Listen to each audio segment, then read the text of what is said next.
देश एक है। इन सड़कों पे लाखों लोगों से मिला हूँ, सारे के सारे एक दूसरे से मोहब्बत करते हैं, प्यार करते हैं। Just like a football team or a cricket team, India is also a team. India's success is based on all our people. देश का आम नागरिक, चाहे हिंदू हो, मुस्लिम हो, सिख हो, ईसाई हो, किसी भी जात का हो, वो एक दूसरे से प्यार करता है, मोहब्बत करता है, एक दूसरे की इज्जत करता है। और ये 80 साल से इस देश की सच्चाई है। प्यार से ये देश मिलकर एक साथ रहा है।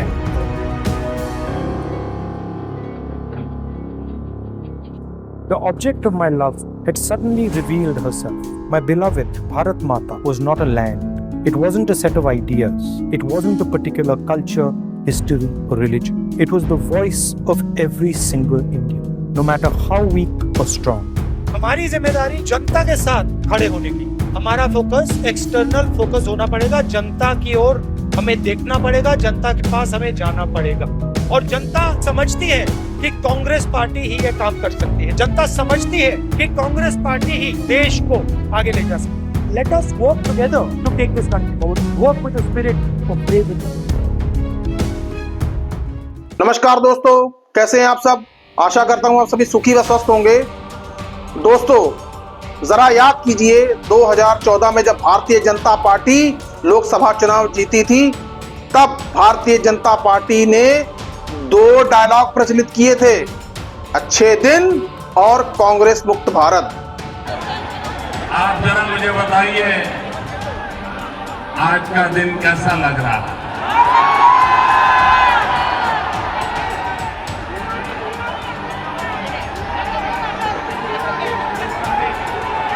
अच्छे दिन, अच्छे दिन, वाह। महात्मा गांधी ने चंपारण में अंग्रेज मुक्त हिंदुस्तान की बात कही थी। आज यहाँ से जुगल बनना चाहिए, गांधी मैदान से जुगल बजना चाहिए। कांग्रेस मुक्त भारत का सपना हिंदुस्तान। आज ये बड़े ही विश्वास के साथ कहा जा सकता है कि ना तो लोगों के अच्छे दिन आए और ना ही भारतीय जनता पार्टी देश को कांग्रेस मुक्त कर सकी।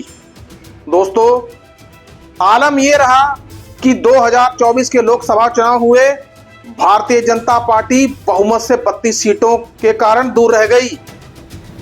दोस्तों, इन सब का एक ही कारण था, वो थे राहुल गांधी की गजब की ट्रांसफॉर्मेशन, राहुल गांधी का बदला हुआ स्वरूप, राहुल गांधी की यात्राएं, पब्लिक के साथ कनेक्टिविटी, किसान आंदोलन, अग्निवीर और ऐसे कई मुद्दे जो पब्लिक के साथ सरोकार रखते थे।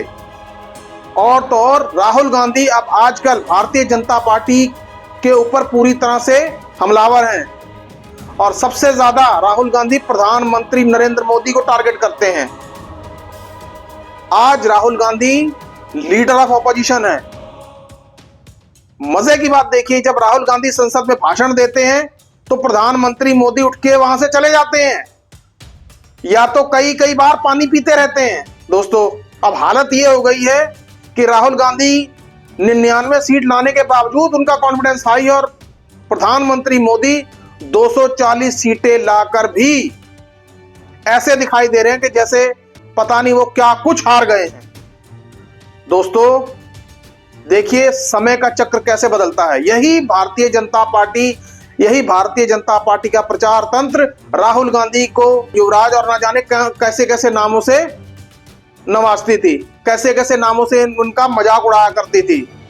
लेकिन अब इनकी युवराज शहजादा वाली टूलकिट तो फेल हो गई। अब इन लोगों ने राहुल गांधी को देशद्रोही कहना शुरू कर दिया है, ये देश के लिए खतरनाक है, ये कहना शुरू कर दिया है। मतलब पप्पू वाला टैग तो हटा ही लिया। ऐसा क्यों हुआ?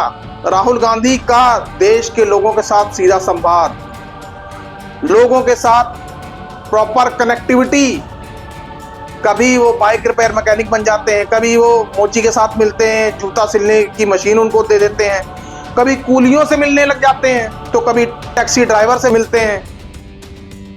दोस्तों, पब्लिक के बीच में जाते हैं, उनकी समस्याएं सुनते हैं, उनका दर्द बांटते हैं। वायनाड जाने वाले, अभी जो लैंडस्लाइड आया वायनाड में, उसके बाद अगर वहां पे कोई नेता गया, सबसे पहले राहुल गांधी और उनकी बहन प्रियंका गांधी। दोस्तों, एक नेता जो पब्लिक के बीच में जाकर पॉपुलर हो गया, और वहीं भारतीय जनता पार्टी और नरेंद्र मोदी की पॉपुलैरिटी को उसने कहीं पीछे छोड़ दिया। और शायद भारतीय जनता पार्टी राहुल गांधी से बुरी तरह से घबराई हुई है। दोस्तों, इसीलिए यह कहा जा सकता है कि भारतीय जनता पार्टी का यह डायलॉग कांग्रेस मुक्त भारत ये नहीं हो सका। दोस्तों, अब मैं आपको आगे की बात बताता हूं। दोस्तों, आपको याद होगा कि विनेश फोगाट जो अभी कुछ दिन पहले ओलंपिक से आई हैं, फाइनल तक पहुंच गई थी, लेकिन 50 ग्राम ओवरवेट होने की वजह से उन्हें डिस्क्वालीफाई कर दिया गया। उनके द्वारा दायर की गई अपील को भी खारिज कर दिया गया। खैर दोस्तों, अब ये ओलंपिक्स का मामला है, इसमें कुछ कहा नहीं जा सकता, लेकिन दोस्तों पूरा देश विनेश फोगाट के साथ खड़ा रहा, सिवाय भारतीय जनता पार्टी के। भारतीय जनता पार्टी और उनके प्रचार तंत्र ब्रिजभूषण शरण सिंह हमेशा उनकी आलोचना करने में ही लगे रहे। दोस्तों, ऐसे में विनेश फोगाट, बजरंग पुनिया, इनका हाथ कांग्रेस ने थामा। जरा याद कीजिए, ओलंपिक से पहले की बात, ब्रिजभूषण शरण सिंह पर महिला पहलवानों को गलत तरह से छूने के आरोप लगे, यौन शोषण के आरोप लगे। यही भारतीय जनता पार्टी कई महीनों तक ब्रिजभूषण शरण के ऊपर एफआईआर ही नहीं हुई।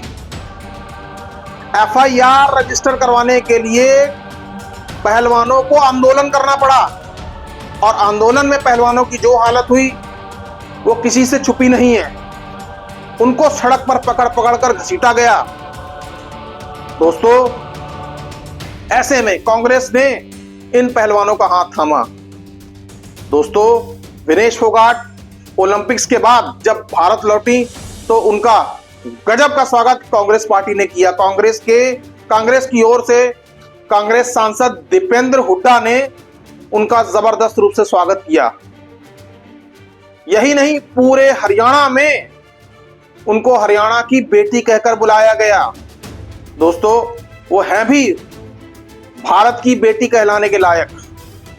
दोस्तों, ये और बात है, देखिए खेल है, हार जीत तो लगी रहती है, कभी भी कुछ भी हो सकता है, इसलिए लेकिन उन्होंने जो मेहनत की, उन्होंने जो अचीव किया, वो भारत की बेटी कहलाने की हकदार हैं। लेकिन अब उसके बाद विनेश फोगाट ने तमाम राजनीतिक हालातों को देखते हुए, तमाम उनके साथ जो हालात हो रहे थे, उन्होंने कुश्ती से संन्यास ले लिया। और ताजा खबर यह है दोस्तों, विनेश फोगाट और बजरंग पुनिया ने कांग्रेस पार्टी ज्वाइन कर ली है। तो दोस्तों, इस पर भारतीय जनता पार्टी और उनके प्रचार तंत्र को बहुत तगड़ी मिर्ची लग गई। अब ये समझने वाली बात है कि इनको मिर्ची क्यों लग रही है। क्या भारतीय जनता पार्टी के खेमे में खिलाड़ी नहीं है क्या? सानिया नेहवाल, बबीता फोगाट, योगेश्वर दत्त, जब इन्होंने इन खिलाड़ियों को अपनी पार्टी में शामिल किया तब तो किसी ने शोर नहीं मचाया। आज विनेश फोगाट और बजरंग पुनिया कांग्रेस पार्टी में आ रहे हैं तो इनको मिर्ची लग रही है। दोस्तों, मिर्ची लगना स्वाभाविक है, क्योंकि हरियाणा में विनेश फोगाट की पॉपुलैरिटी चरम पर है। विनेश फोगाट हरियाणा में एक ब्रांड बन चुकी हैं।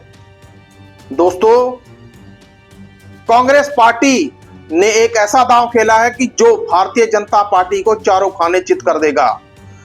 हरियाणा में अब भारतीय जनता पार्टी की हार पर लगभग मुहर लग चुकी है, क्योंकि एक तो हरियाणा में वैसे भी भारतीय जनता पार्टी के खिलाफ माहौल है, ऊपर से विनेश फोगाट और बजरंग पुनिया ने कांग्रेस का हाथ थाम लिया है। तो इससे पूरा हरियाणा चुनाव का पूरा नैरेटिव ही बदल गया है। दोस्तों, प्रेस कॉन्फ्रेंस के दौरान विनेश फोगाट ने भारतीय जनता पार्टी और उनके प्रचार तंत्र को जमकर धोया। जरा सुनिए कि विनेश फोगाट और बजरंग पुनिया ने बारी बारी से क्या कहा। कांग्रेस पार्टी ने, हम जब रोड पे घिसट रहे थे तो पहली पार्टी थी जो हमारे सपोर्ट में थी। उनको जो सपोर्ट दिया हुआ, आज हमारा परिवार हमारे सपोर्ट में खड़ा है, तो हमें एक ताकत मिलेगी, एक हौसला मिलेगा क्योंकि आपको पता है इतनी बड़ी लड़ाई बिना हौसले के बिना ताकत के नहीं लड़ी जाती है। वो लड़ाई को हम अंजाम पे पहुंचा के आपसे उस दिन मैं बात करूंगी। बिल्कुल बीजेपी की IT सेल बोल रही है कि इनका मकसद तो सिर्फ राजनीति करना था। हमने तो उनको लेटर भेजा था, वो जब भी नहीं आए। हमने तो बीजेपी के जो सांसद थी, जितनी भी महिला सांसद थी, उनके घर पे लेटर दिया था, वो फिर भी उन बच्चियों के साथ नहीं खड़े हो पाए। कांग्रेस पार्टी तो बिना कुछ हमने इनको बताया ये वहाँ पे हमारे साथ खड़े हुए।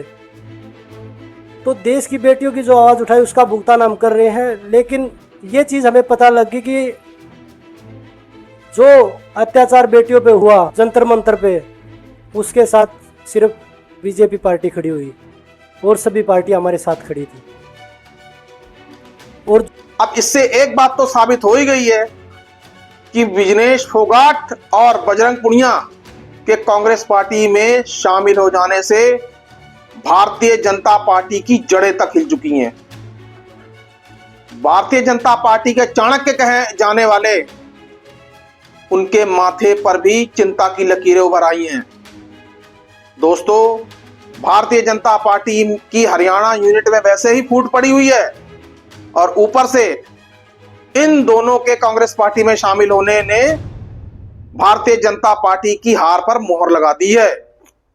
दोस्तों, खैर अब ये तो आने वाला वक्त ही बताएगा कि इन दोनों का पार्टी में शामिल होना कांग्रेस के लिए कितना फायदेमंद साबित होगा। लेकिन एक बात तो तय है कि राहुल गांधी की पॉपुलैरिटी इतनी चरम पर है कि आज शायद देश का कोई भी राज्य उससे अछूता नहीं है। हरियाणा और जम्मू कश्मीर के चुनावों में इस चीज का असर देखने को मिल रहा है। विनेश फोगाट और बजरंग पुनिया के कांग्रेस में जाने के ऊपर यह था हमारा आज का वीडियो। दोस्तों, कृपया अपनी राय कमेंट बॉक्स में कमेंट करके जरूर बताएं। और दोस्तों, आपसे विनम्र निवेदन है, कृपया हमारे वीडियोस को लाइक व शेयर कर दिया कीजिए। इससे हमें बहुत बहुत शक्ति मिलती है। और चैनल को ज़्यादा से ज़्यादा सब्सक्राइब कीजिए। तब तक दोस्तों, जय हिंद, जय भारत।